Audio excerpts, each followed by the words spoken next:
नमस्कार, मैं भावना स्वागत करती हूँ आपका संभाग पोस्ट न्यूज में। आइए करते हैं खबरों की शुरुआत।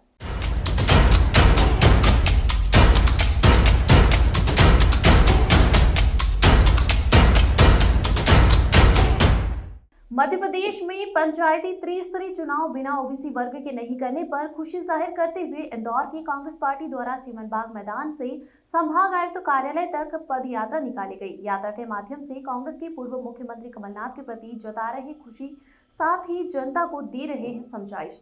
पद यात्रा में बड़ी संख्या में कांग्रेसी कार्यकर्ता शामिल हुए। हालांकि इस दौरान पद यात्रा में कांग्रेसी कार्यकर्ताओं व नेताओं ने कोरोना प्रोटोकॉल की खुलकर धज्जियां उड़ाई। इस दौरान कांग्रेस महिला प्रदेश अध्यक्ष अर्चना जायसवाल, कांग्रेस शहर अध्यक्ष विनय बाकलीवाल सहित तमाम कांग्रेस के कार्यकर्ता शामिल हुए। अर्चना जायसवाल ने कहा कि त्रिस्तरीय पंचायत चुनाव ओबीसी छोड़कर चुनाव किए जा रहे थे। कांग्रेस की शुरू से मांग थी कि ओबीसी के बिना चुनाव नहीं किए जाने चाहिए। पूरे मध्य प्रदेश में ओबीसी 53% है और खुद भी ओबीसी से आते हैं और ओबीसी प्रकोष्ठ की संरक्षण भी है। प्रदेश में अब ओबीसी के बिना चुनाव नहीं कराने की घोषणा के बाद अर्चना जायसवाल ने कमलनाथ को धन्यवाद दिया। इस दौरान कमलनाथ को धन्यवाद देने के लिए कांग्रेसी जमा हुए। हम सभी ने लड़ाई लड़ी है। कमलनाथ जी ने 27% ओबीसी आरक्षण की लड़ाई लड़ी और विवेक तनखा भी कोर्ट में आए थे। ओबीसी आरक्षण के बिना चुनाव हो ही नहीं सकता, लेकिन भाजपा फिर भी नहीं मानी और चुनाव की प्रक्रिया जारी रखी।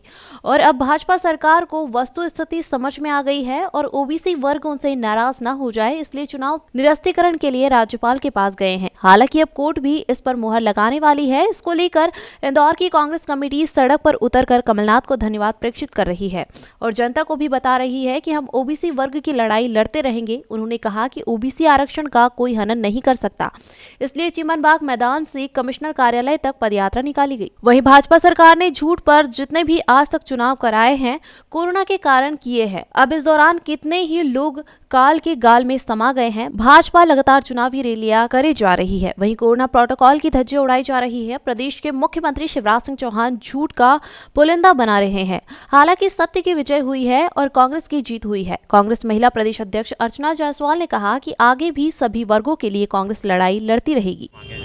आप सभी को पता था कि अभी जो चुनाव हो रहे थे पंचायत के त्रिस्तरीय पंचायतों के, तो उसमें ओबीसी को छोड़ के चुनाव हो जा रहे थे। तो हमारी शुरू से यही मांग थी कि ओबीसी को आरक्षण के बिना चुनाव होना नहीं चाहिए, क्योंकि ओबीसी भी उसी में आती है और आप सभी वर्गों के चुनाव करा लें और ओबीसी के नहीं चुनाव कराएं, जबकि पूरे मध्य प्रदेश में ओबीसी जो है वो 53% है। और मैं खुद ओबीसी से आती हूँ और ओबीसी जो हमारा प्रकोष्ठ है उसके मैं संरक्षक भी हूँ। आज ओबीसी वाले सब यहाँ खड़े हैं और हम लोग कमलनाथ जी को धन्यवाद देने के लिए यहाँ पर खड़े हुए हैं कि हम सब ने लड़ाई लड़ी। कमलनाथ जी ने 27% आरक्षण की लड़ाई लड़ी और उन्होंने कहा, विवेक तनखा जी भी गए कोर्ट में गए, उन्होंने कहा ओबीसी आरक्षण के बिना चुनाव हो ही नहीं सकता है, तो भी भाजपा मानने को राजी नहीं थी। परंतु कल जब उनको इस वस्तु स्थिति समझ में आई, ओबीसी वर्ग उनसे नाराज ना हो जाए, तो अब वो चुनाव निरस्तीकरण के लिए राज्यपाल के पास भी गए और अब कोर्ट भी मोहर लगाने वाली है। तो हम इसके लिए सभी कांग्रेस कार्यकर्ता सड़क पर आए हैं और हम कमलनाथ जी को भी धन्यवाद दे रहे हैं और जनता को भी बता रहे हैं हम ओबीसी वर्ग से हैं, ओबीसी वर्ग की हम लड़ाई लड़ते रहेंगे,